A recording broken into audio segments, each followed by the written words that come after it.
News Talk 610 AM and 102.1 FM. KVNU.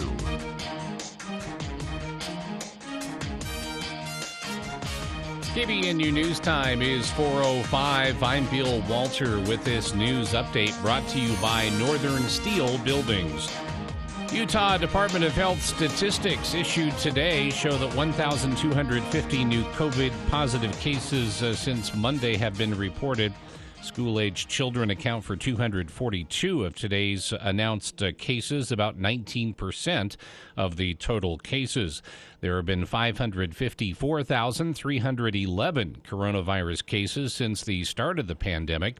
The new report also includes 11 COVID deaths since Monday, and the total death toll over the course of the pandemic has grown to 3,248.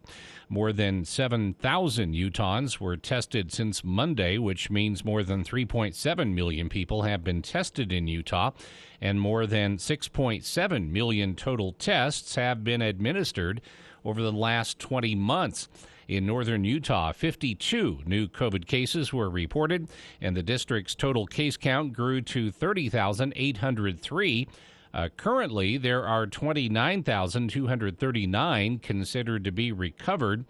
Within the Bear River Health District, 1,425 people have been hospitalized since the pandemic began. With 30,803 total positive cases in the three northern Utah counties, that means 16% of the district's 186,818 total population have contracted coronavirus over the last year and a half. KVNU News Time is 4:06. KVNU weather for tonight. Partly cloudy skies, overnight low in the mid-30s, and then partly sunny, then clearing tomorrow, mid-50s for the high. Partly cloudy and around 60 degrees on Thursday. It's been 55. It's 53 right now at KVNU. KVNU weather brought to you by Whole Tree Care. Hurry and get your trees trimmed before it snows. If you're still cleaning up from the October snowstorm, let Whole Tree Care help. Do you like working with your hands? Whole Tree Care is hiring. Give them a call, 760-6587. Okay, Piggy. This time that steel building is coming down. What you got there, Wolfie? It's a tornado in a tube. How can that be? Your building's still standing. I'm blown away. A building from Northern Steel Buildings will keep out the big bad wolf, and they don't break the piggy bank. Visit northernsteelbuilding.com to see their quality work or call 435-677-7300. Northern Steel Buildings. Value from concept to construction. KVNU News Time is 4:08. The Logan City Police Department is asking for the public's help identifying a person suspected of stealing a pride flag from a Logan home. The theft was caught on camera Friday night at 7:41 p.m. A Ring doorbell camera caught footage of the suspect. They are seen wearing a Western hat, jeans, jacket, and may possibly have been wearing glasses at the time of the theft. If anyone has any information regarding the suspect's identity or the incident, they're asked to contact the Logan City Police Department at 435-716-9300. And the 52-year-old owner of a Smithfield catering service and a 52-year-old Logan man have both been arrested and charged with threatening a Wellsville man last week. John L. Simpson and Darwin Bundy were both booked into the Cache County Jail last Friday morning. According to the arrest report, Cache County Sheriff's deputies were dispatched to a citizen dispute in Wellsville early Friday morning. Upon arrival, they allegedly observed Simpson wielding a baseball bat and arguing with the alleged victim outside a small shed. He dropped the bat when law enforcement ordered him to do so. Bundy and Simpson were arraigned in First District Court Monday afternoon, appearing by web conference from jail. Both were charged with one count of aggravated assault, a third-degree felony. KVNU News Time is 4:09. For more details on these and other stories, visit CacheValleyDaily.com. News Talk KVNU. For some, this is the most wonderful time of the year. Yippee! For me, it's the worst time of the year because it's time to hang my Christmas lights. Come on! Last year, I fell off my ladder into the rose bush. The year before, my lights didn't work at all. Not this year. I'm using Logan Extermination. They can install my own Christmas lights, or they can install their LED or incandescent lights. Enjoy the holidays and preserve your sanity by calling Logan Extermination. 752-8450. Coming up on the Wednesday edition of the Clay Travis and Buck Sexton Show, we have Governor Kemp of Georgia joining us to talk about, of course, the Atlanta Braves in the World Series, voting rights battles playing out in Georgia and across the country, and also the open southern border, plus the latest on the Fauciite madness with boosters rolling out and perhaps annual vaccination on the horizon. That and more coming up in the Clay Travis and Buck Sexton Show. 10 to 1 on News Talk KVNU, 102 FM and 610 AM.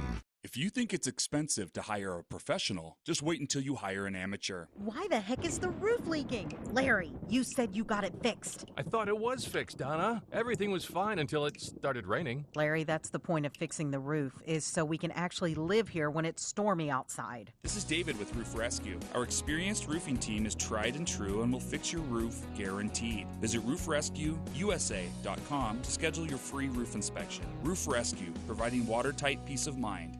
When the bills from your accident pile up, it's time for you to consider professional legal counsel. Get the Bear, Berenson and Caldwell. My name's Keenan Prescott. Berenson and Caldwell helped me manage a lot of different aspects to a complicated case. Someone hit me head on with their car, and I've had a lot of different legal things surrounding that, like my health insurance broke their contract with me. My medical bills would not have been paid without Berenson and Caldwell. They've been really good at explaining things and helping me understand their process. Visit BerensonLaw.com to instantly connect and receive a free case review of your injury. BerensonLaw.com. For the people. We are waiting with bated breath for news from the Cash Republican Party meeting an executive committee tonight. With Jason Williams. And I'm really excited about this next segment. We have two guests here in studio. We're going to talk about something that we've talked about many times here on the show, but from a bit of a different angle. Weekday afternoons from 4 till 6 on News Talk KVNU, 610 AM and 102 FM.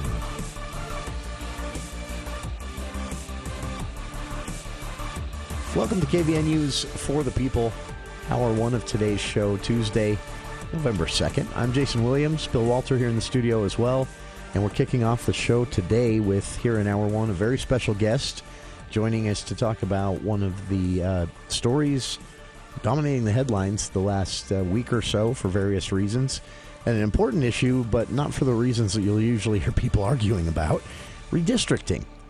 This year in Utah, it played out a bit different than 10 years ago, primarily because voters, via the ballot initiative, created an independent commission that would do their own work to analyze the data and produce a set of maps as recommendations to the legislature.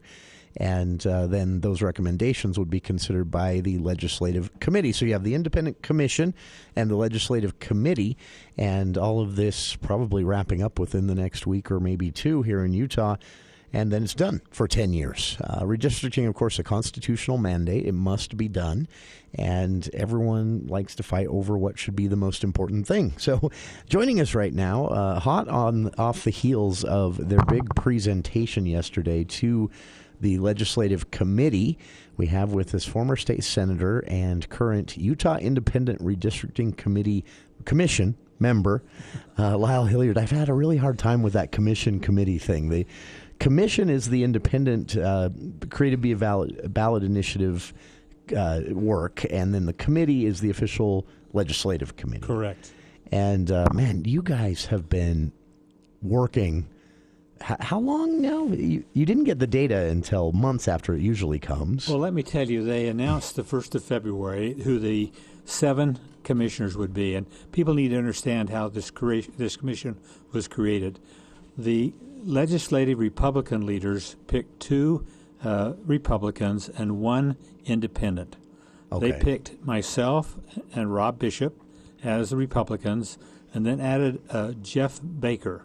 Jeff Baker, I think, lives in Caseville, but he works for Davis County doing their mapping and redistricting, because every time, as you know, here in our county, you're in precincts, and they all have to be done, sure. and they work for the county clerk.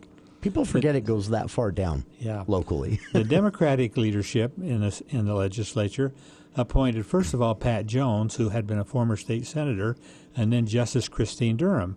Now, she's retired from the Utah Supreme Court. I was a little surprised that she would take a partisan appointment, but she did. And then Pat Jones notified us that she had some conflicts come up, so she withdrew from the commission, and they reappointed then Karen Hale. Karen Hale was a state Democratic senator. Mm-hmm. She retired, and you may remember she ran as lieutenant governor when Scott Matheson Jr. ran for governor. Oh, I'd so forgotten she's about had that experience. Sure. And then as their independent, they appointed Judge Bill Thorne, who is a retired judge from the Court of Appeals. And then the governor appointed the chair, and he picked Rex Facer, who has family ties here in Cache Valley. In fact, his grandparents were buried in Smithfield, as we got acquainted. He's a human resource teacher at BYU, and he lives in Spanish Fork. I suspect he's a Republican, but that issue never came up in our discussion. Sure. I don't think he's ever been involved politically in running for office or anything like that, but I could stand correct. It was never an issue.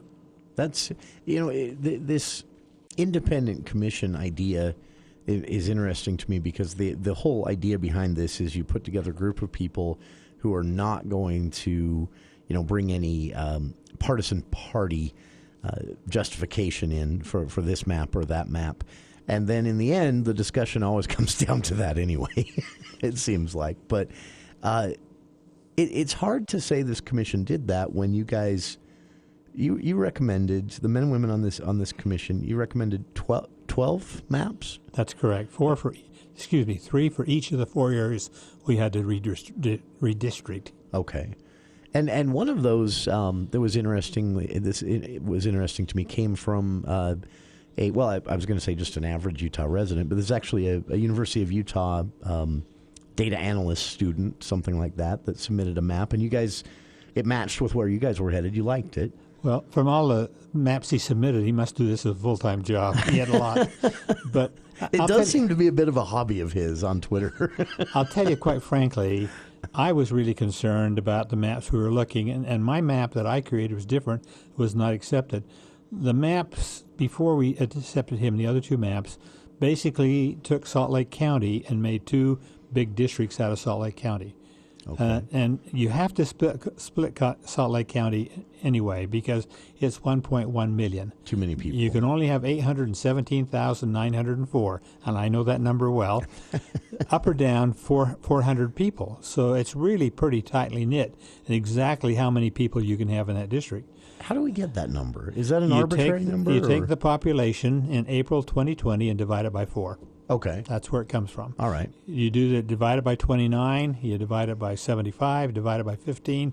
That gives the exact numbers in each of these districts. Okay. And again, the struggle is you put this thing together. Many of the standards are subjective. Yeah. A good example, what is a community of interest? How do you define that? How do you define that? And my problem was that most of the people who talked to me about a community of interest would say something like this: well, we need a Democrat in the Congress. There's 30% of the state are Democrats, so we should have at least one congressman. So I want you to district to give them. And I said, whoa, that's gerrymandering. Yeah. Well, that's a community of interest. But it's really hard, and we took some effort to define it, and I think I brought with me for your reading enjoyment a 140-page report and the 700 pages of comments. It's huge. So you can read them. It's huge. And I say this, and I have to be careful because I appreciate all the people who made comments, but after a while, so many of them, I had staff, I said, just give me the ones that are relevant to what I'm doing. For example, someone would send a comment, we think Salt Lake County should be one district. Well, it can't be. I mean, why waste my time even working with it? Example. And the interesting thing about that comment, too, is that is a comment that is ultimately political and partisan. Yeah. And I hear this from my friends on the left all the time, that, well, Salt Lake should be its own congressional district. Well, I don't disagree, but you should at least acknowledge that you're saying that partisan makeup is a community of interest, right? Yep. I thought it was interesting. In one of our meetings in West Valley, a man stood up and he said, my grandmother lives in Sevier County. I don't want her in my same congressional district because we're totally different, and I don't want to do anything. And I thought to myself, I wonder if somebody, a professional person on the East Bench of Salt Lake, living in a $2 million home, what they'd say about having this guy in their district. Sure. I mean, every district. Salt Lake County, in my view, is probably the most diverse county of the four major. Salt Lake, I think Weber County is quite divergent, but I think Davis County and Utah County are really more like within themselves. And Sure. so every one of these Makes districts ended up giving Salt Lake two major hubs and then splitting Utah County and splitting Davis County. So what they really in effect did is absorb Utah County and Davis County in the Salt Lake districts. Now the irony of this whole thing is that under federal law, you do not have to live in your district to run for Congress. Sure. Ben McAdam does not live in his he was just outside, right? Yeah. And Blake Moore does not live within his district. That's right. And so there's some for state senate, state house, and school board, you have to live in your district. So the lines become very important there, so that you don't ace somebody out because how you draw the lines. So the thing we tried to do very carefully is take the objective standards. I mean, Commissioner Thorne and I. Commissioner's standard was population, and you'll see on the orange maps there's very little deviation. We drove down as close to 1 or 0 deviation in all these four districts. Which is actually amazing you were able to do that. Well, you do it because you have strange lines. And somebody will say, why did you cut the city like this? And it's numbers. And the other thing that limits you is there's 77,000 census blocks. And you have to use the census block to put your jigsaw puzzle together. So and the census blocks don't really make sense at how the land is laid out. Yeah. So I could get a census block, for example, of 77 people, and if that's in the district and I'm 76 over, I've got to take some out. And so you go along the line and you find some place where there's 2 or 3 you can move back and forth, and so you balance out the difference. That's I hear this all the time, people saying, neighbors shouldn't be in different congressional or state house districts or state senate districts, but especially as population grows, but as population has already grown along the Wasatch Front and even parts here in Cache Valley, that's unavoidable, right? Yeah. You're going to have streets that are in every different time districts. You draw a line, you're going to Sure. create problems. Unless you're drawing it in the East Desert, then, Even that, I suspect. Even that came up yesterday, right? There Yeah. was one of the maps suggests or recommends a district that would span from parts of Tooele into Box Elder County, and that was a community of interest decision, right? Yeah. But when people look at that on the map, they might think, wow, they're geographically a long ways apart. But let me show you the really. trade-off in that decision. Rich, Cache, and Box Elder County have more people than necessary for one Senate seat, but are not enough for 2. So That's how you create a second, make a full district here, you either go to Rich County and you go south into Summit County and in that area and bring that area in. And I don't know how, that's the way it was when I was first elected to the Senate in 1980. We had Summit County, east of Park City, all in my Senate district. Then because of the difficulty in putting the avenues in Davis County, we moved those lines all around, and the Ogden senator took that area to balance that out so that the avenues would not end up in Davis County in a Senate district. And so when they took mine away, the other choice we have is to go into Ogden, and that would be down by Willard and Perry into that area in Ogden, or to go into Tooele. And I think I agree with the thing that they're probably more like Tooele and Box Elder are probably more alike than Brigham Willard is with Ogden. But that's just my call and what you hear. It was interesting. One of the maps proposed to us was really upset by that situation. So their proposal was we could take Hiram and Wellsville and put them with Huntsville and North Ogden. Wow. I said, what are you talking about? Yeah, well, number and the mileage to get over there, that did not happen. That did not end up in any of the maps. But I looked at that and I said, you got to be crazy, because that's the kind of things you go when you have to be contiguous, but contiguous doesn't mean you can ride your car from one to the other. Because when I had that area, I had to either go through Wyoming to get there, through Evanston, or I had to drive through Brigham, Ogden, Morgan County, all that area, go through 3 other Senate districts to get to my district. To get to that south end. That's it. To me, that was the greatest example of the complexities of what you guys were doing, that Tooele, Box Elder County, because that does make sense. And I got thinking about this as I looked at that map yesterday as it was presented to the legislative committee. Tooele and Box Elder County, when you think about what the average legislative session is trying to tackle, the big bills especially, but everything, residents in Tooele, residents Box Elder County are going to have more in common and probably going to be better represented by an elected state leader than Tooele would with some of its neighbors that are 5 minutes away, just because of differences of. It's interesting. Did you guys have discussions at all about, things like lifestyle or what people do in their leisure time? We for honestly didn't have enough time. Sure. You look at the time frame. We normally get the information the end of April. We didn't get it until the middle of August, and then it wasn't really available to put up on the computer and run until about the first or second week in September. From that time until last Monday, I have probably driven to Salt Lake an average of 3 or 4 days a week. And I drive down we worked out of the Taylorsville house, which is office building, which is on 47th South, just off I-215. And 2 hour drive, 2 hours back, I told him I would not drive through Davis County at 7:30 in the morning. Yeah. So my meetings either started at 10, so I could leave at 8, and we work right through. They'd bring in lunch to us. We'd work through the lunch, and then we'd quit at 3 or 3:30, so I'd avoid the 5 o'clock traffic, or I would stay until 7 or 8 o'clock at night. And so I put in many, many hours. Sure. We spent 2 full days. That's the other thing we really were careful about. We wanted to make sure that we didn't divide cities up any more than we had to. And so we went through very carefully to see if there was just a little nick here, we'd try to balance it all out. That makes sense. But the challenges of that, we'll get back into it. We do have a caller online with a question or a comment for you. Mitch, go ahead. Yeah, one thing about what you mentioned about getting the East Desert involved. I can't hear you. Anytime you get the East Desert involved, you got all kinds of problems out there. And somebody lives in Box Elder. Those guys are all crazy.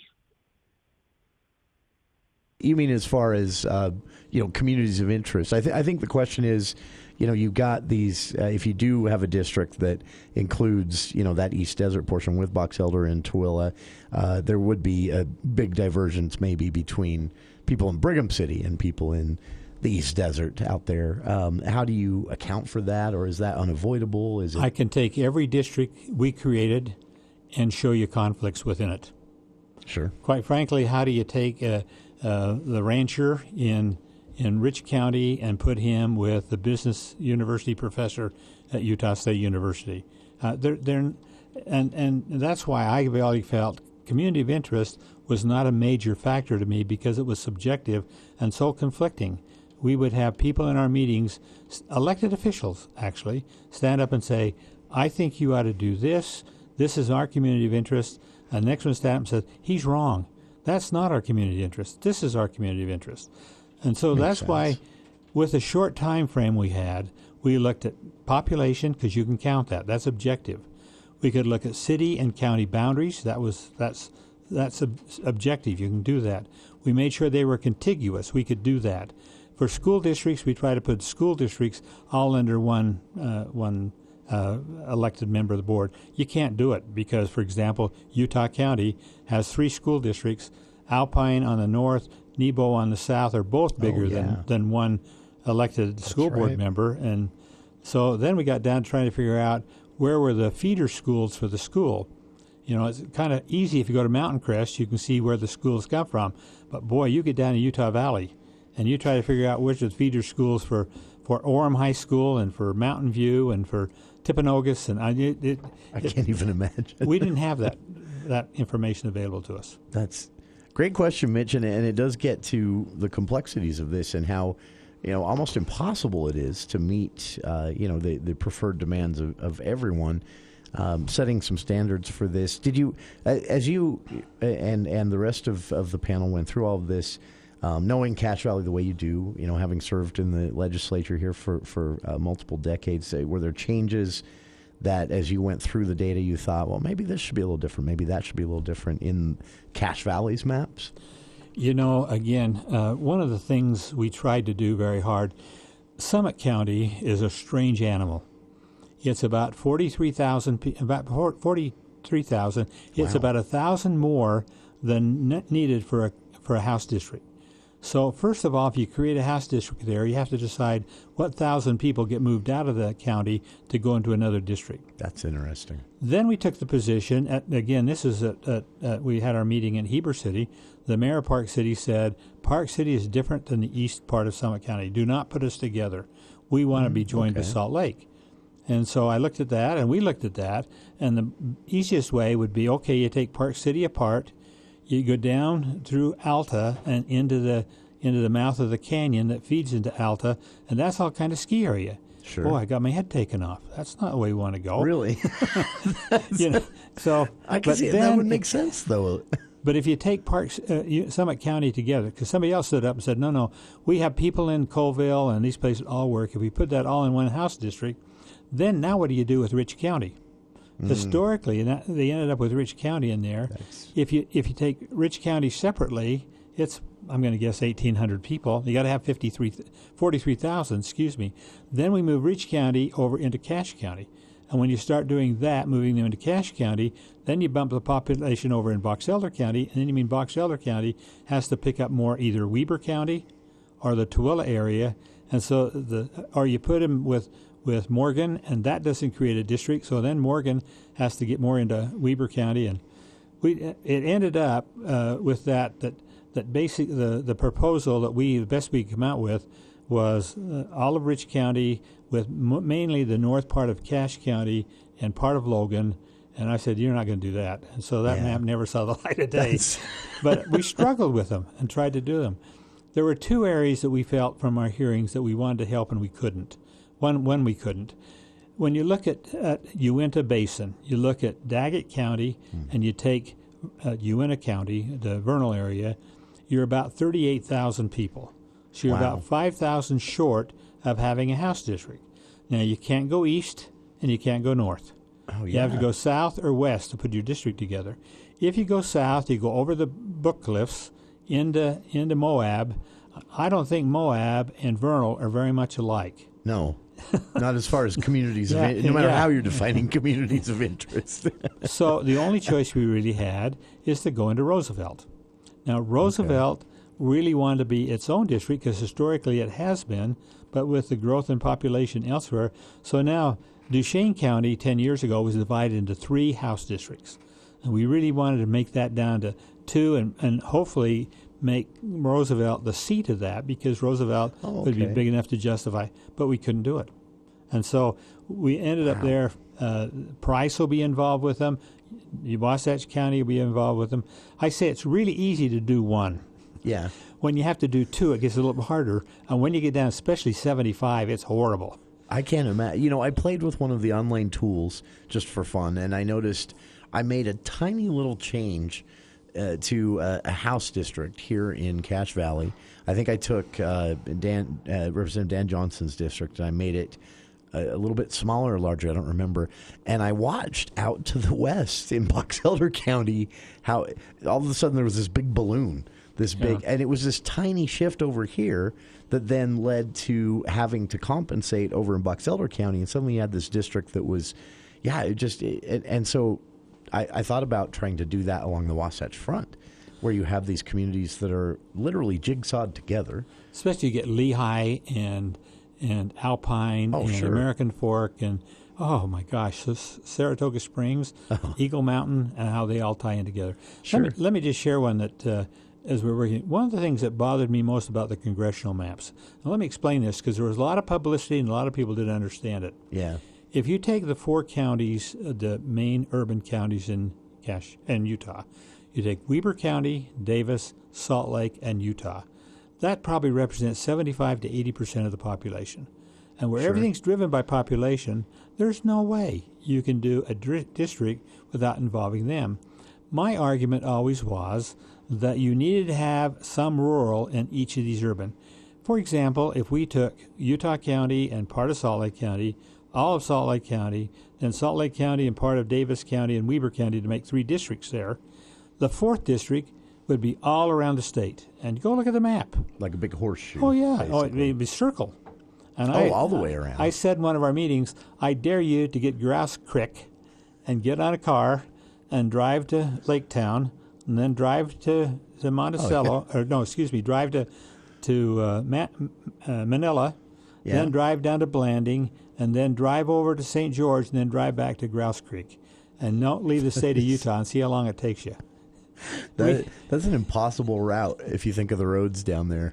Well, another thing that was driven home, it was in the Harriman meeting. A lady stood up and said she had worked with a congressman, and she said, don't make these big rural districts because there's no way a congressman can serve them. You know, they all have, as I understand it, the same basic staff. So if you're a congressman with Salt Lake City or Salt Lake County area, Salt Lake City is too small for a congressional district. It's about 200,000. You got to have 817,904. Got that number down cold. That's amazing. So if you did that, then there's really no way. And the comment was made, well, I'm sure the Salt Lake people will take care of all the rural area. And I felt like saying, I'm sure we could find 4 people in Vernal who will take care of the whole state of Utah. So you in Salt Lake don't need to worry. Those people in Vernal will be fair and take care of you. And they, whoa, wait a minute. That's, you know, you want to have some feeling that the person you elected not only knows your community but lives here.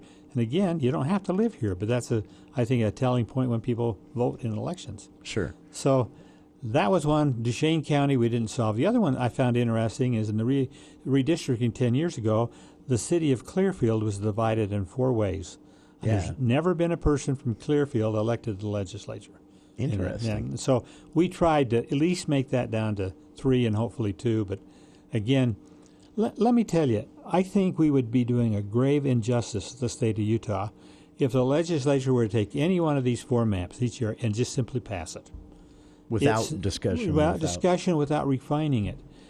For example, when we were in West Valley, a legislator, and we all know they're wicked and they're all have self-interest. Sure. But this was a Democrat, so we'll say she's fair. But I know it was Elizabeth Wade, and she's really a great lady. I enjoy working with her in the legislature. Oh, she's fun. She's a Democratic member of the House. She stood up and she said, when you drew this line in Taylorsville, you cut in half an HOA, and half the people live on one side and half the other. Please move that line. Well, I'm not opposed to moving that line. I don't know if we ever got it done, but that's the kind of input that we don't know when we're sitting in a room and we're drawing a map of Orem. I have no idea whether the line ought to be on 2nd North or 3rd North to make it. And I can look at these comments, and most of the comments are saying, we don't like what you've done. So, okay, tell me how to do it better. No, I don't just like what you've done. But so that kind of input. The other thing I think is really important is that after the legislature passes this bill, they can come back, and they will come back and amend it. Example, Kurt Webb, he always considered himself a Cache County legislator. Sure. Well, come to find out, his district included a home in just over the line in Box Elder County, over by Collingston, or over by Beaver Dam. I don't know exactly where it was. Oh, really? But because of that location, he had to run a state race rather than a county race. Well, the legislature changed it and redrew the line to put that one house in his district because, I agree with him, the county people ought to elect him. I mean, one house outside of his district shouldn't change it from county delegates to state delegates. Statewide. See, those are the kinds of things that you just don't know.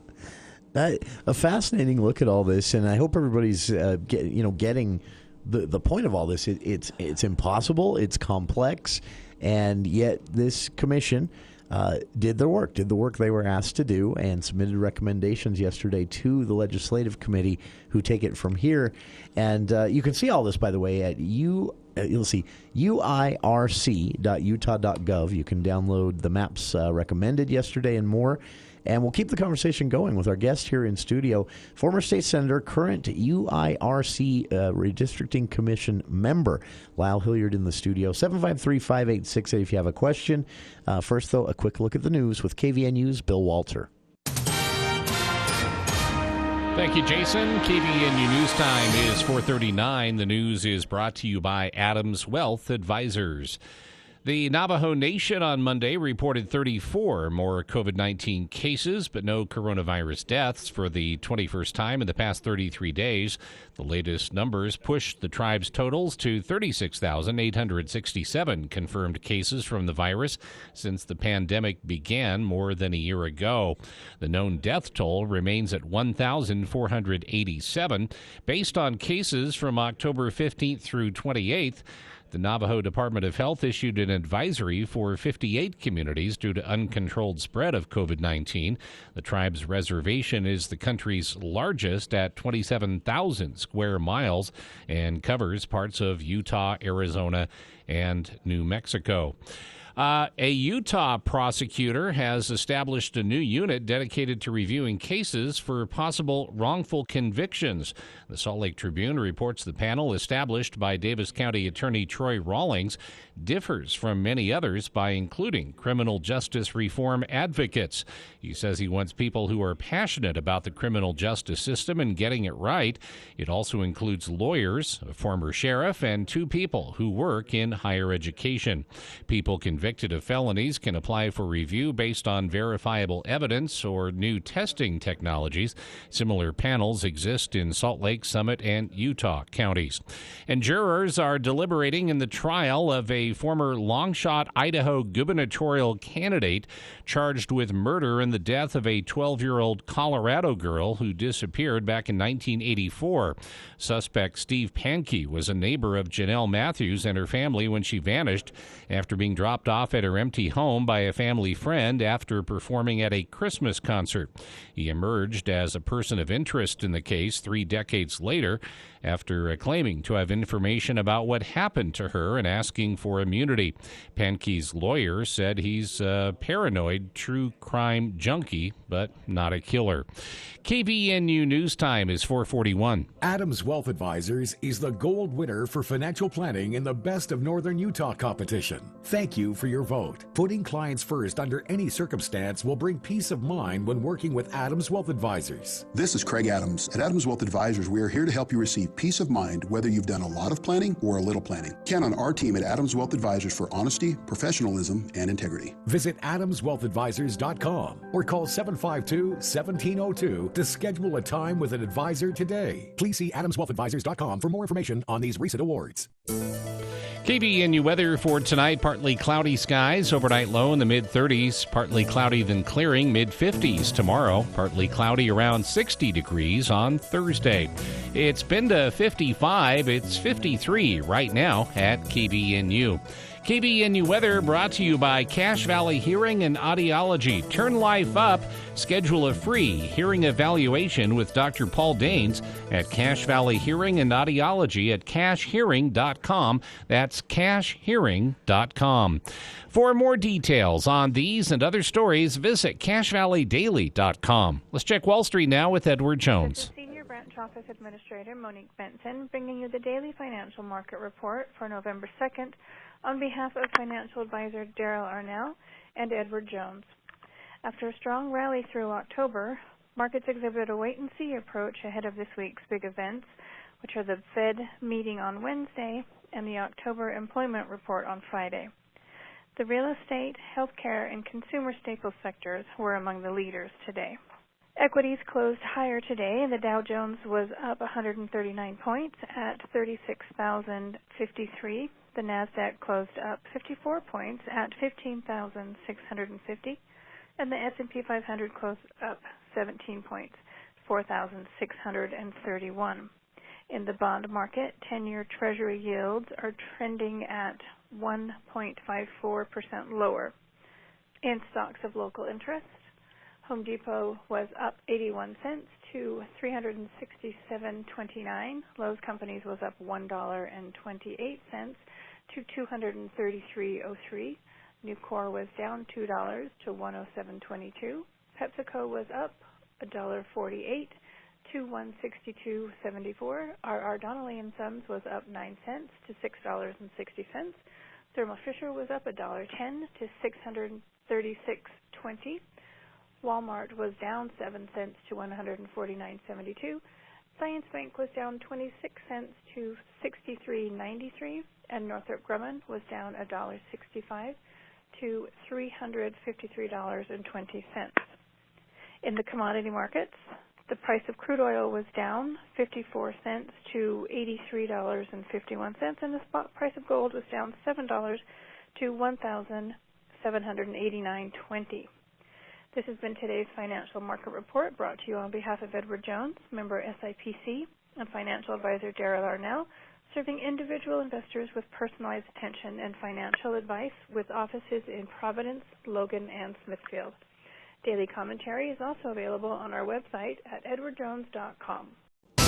As you've noticed, the season has changed, and the holidays are coming, and so are your guests. You need beds for them to sleep in and a new couch to sit on. Well, with family and friends coming, UNI Furniture is the place to help you be ready. Find the popular-selling queen-size therapeutic mattress for only $3.99. Or here's an idea. Move the bed you're sleeping on to the guest room and upgrade your mattress. See all the chairs, too, at UNI's Chair Heaven. Accent chairs, lift chairs, and, of course, recliners. There's always a better buy at UNI Furniture in downtown Logan.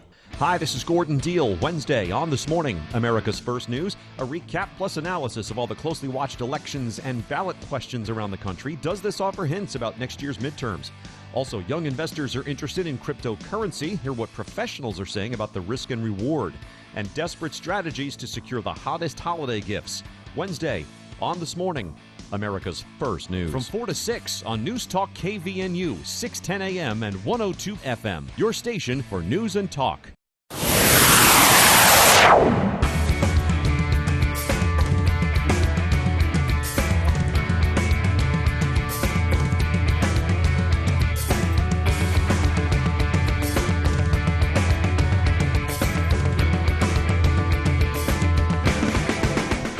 Welcome back to KVN News for the People.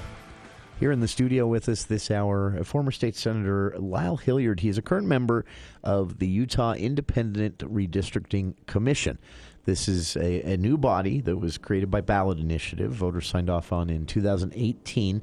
And the intent is to create an independent process for recommending maps to the Legislative Committee, which has now received those recommendations as of yesterday, and they will move on with their work now.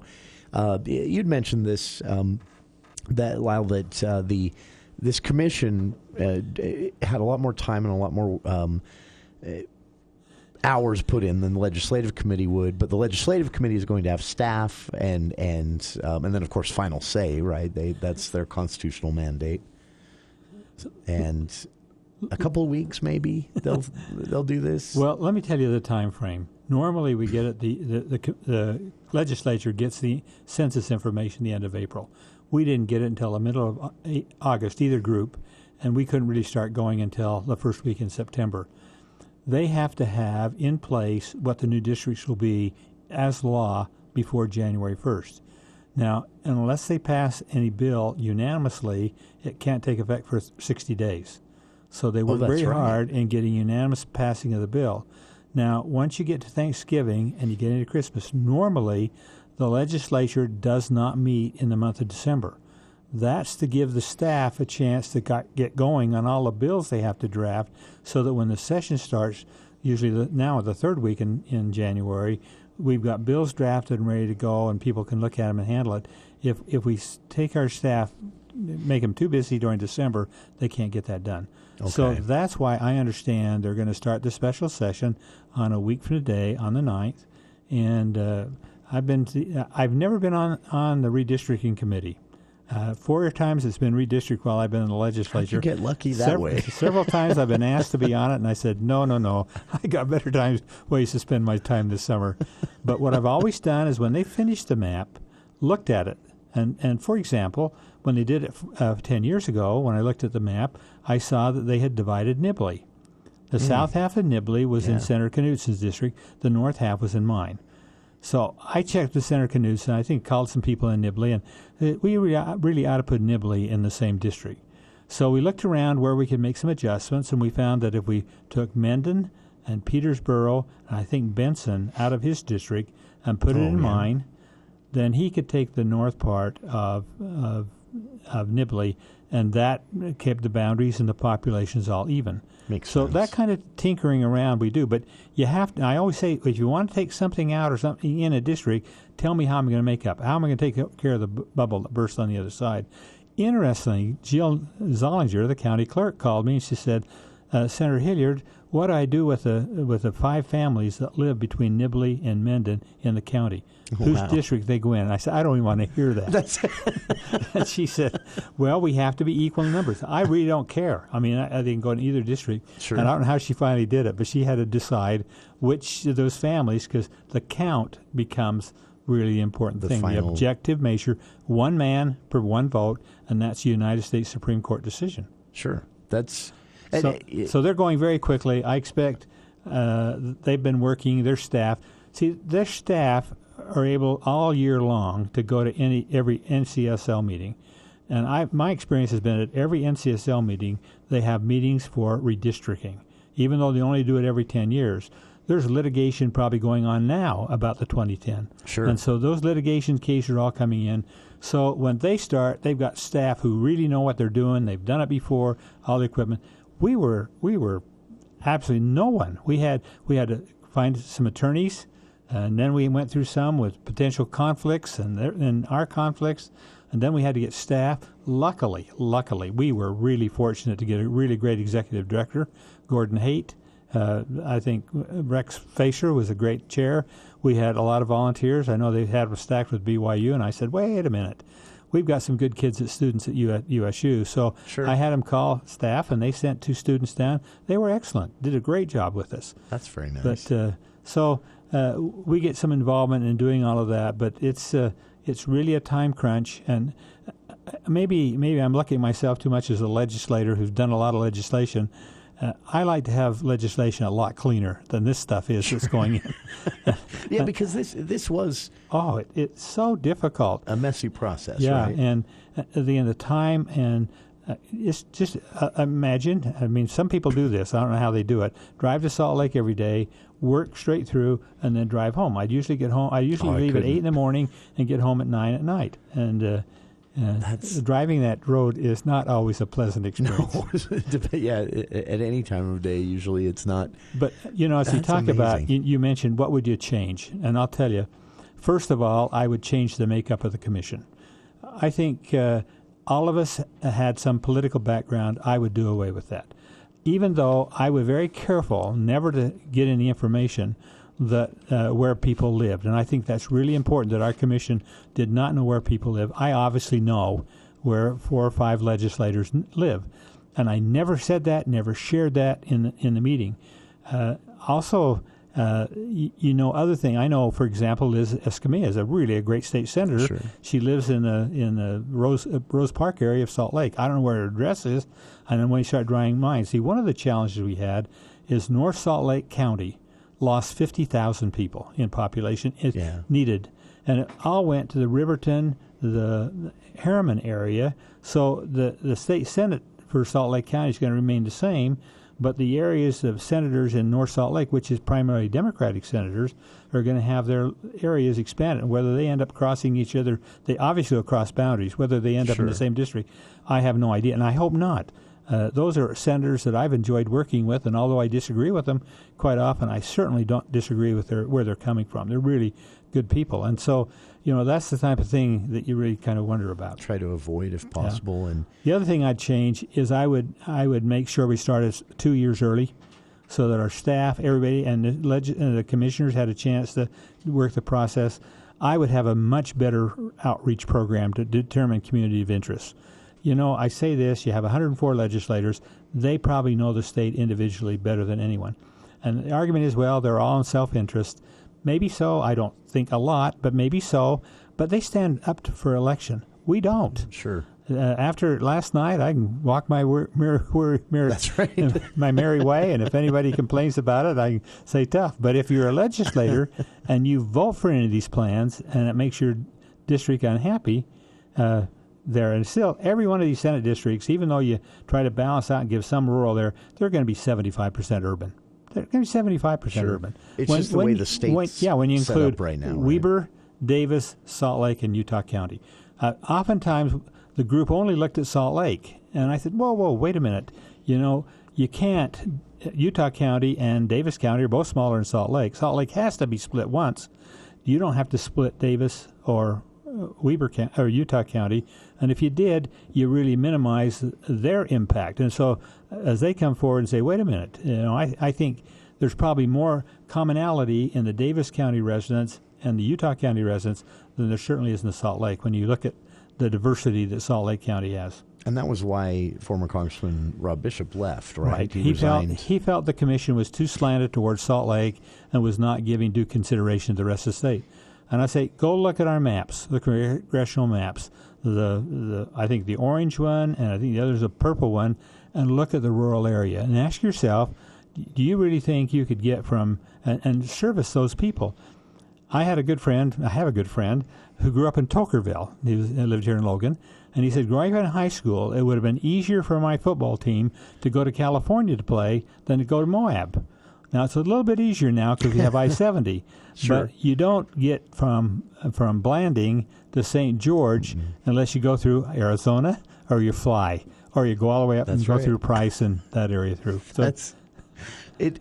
This is what's fascinating to me. And I feel, the congressional, the federal delegates, they're the maps that will define their districts always gets all the attention and all the discussion. But I've heard before that nothing will cause stress for a state house or state senate representative in any state than moving a school board or a school district boundary. Because then trying the church moving a ward boundary. That's right. It's similar to that, right? Like you're now here instead of where you have been. That's impossible to avoid, though, right? Right. Especially as population grows here in Utah, those school districts are going to change. I don't remember if there didn't seem to be many of those changes in the maps you as a commission recommended. One of the ideas we looked at was there are 75 House seats and 15 school district seats. So we could take 5 House seats and create one school board. And we looked at that because that would make it easier for the county clerks and everybody because they'd have 2 people on the ballot in the same area. But that just didn't work. It was too convoluted for the school districts. We didn't want to do that. Makes sense. Oh, man.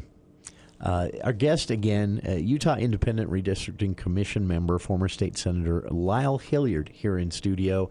And we'll have a couple of minutes. Oh, no, we're about out. How about this? Final thoughts, and we'll wrap up the hour. Was it a good experience? It was a great experience. And I appreciate working with the people I worked with and come to appreciate how difficult this situation really is. It's a matter of trying to balance all your priorities. I've jokingly said, if I can end up with just 2 people still liking me, then I'll feel good about it because it's every point you take, I can take 2 or 3 points against you. I've heard them and listened to them. I just wish that we had a better way of determining what really community of interests are. Yeah. I could argue because of the some of the feelings I've had in the Valley about Logan and sales tax, whether Logan and Cache Valley is really a community of interest, whether they can actually combine and go together. I can look at Logan City.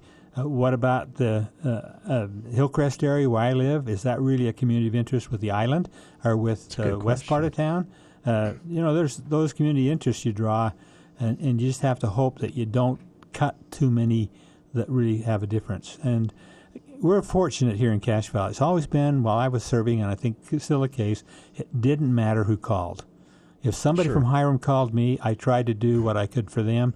Or if somebody called me from Lewiston or from Logan, even though technically they weren't in my Senate district. But I think the legislators in Cache Valley all feel that same way. We represent everyone in the Valley. And so call whomever you can call, and they'll all try to help you. Sure. That's a fascinating look, and much appreciation to your time. Not only the time you spent as basically a volunteer on this commission for weeks and weeks now, but also coming in here and talking to us about it today. This is a complex process. I hope everyone has walked away with that here today. To some extent, an impossible process, and yet a process that has to be done, constitutionally mandated every 10 years. So, as we've discussed, the Legislative Committee who gets the final say on this, is going to meet next week in a special session, and then an official vote will happen. The governor will be involved, and then it will be done for 10 years. So there's still time to weigh in. You can contact your lawmakers. You can check out the maps recommended yesterday by the Independent Commission at uirc.utah.gov. And our guest again has been former state senator, current member of the Utah Independent Redistricting Commission, Lyle Hillyard. The For the People Book Club with Craig Peterson is next here on KVNU Logan.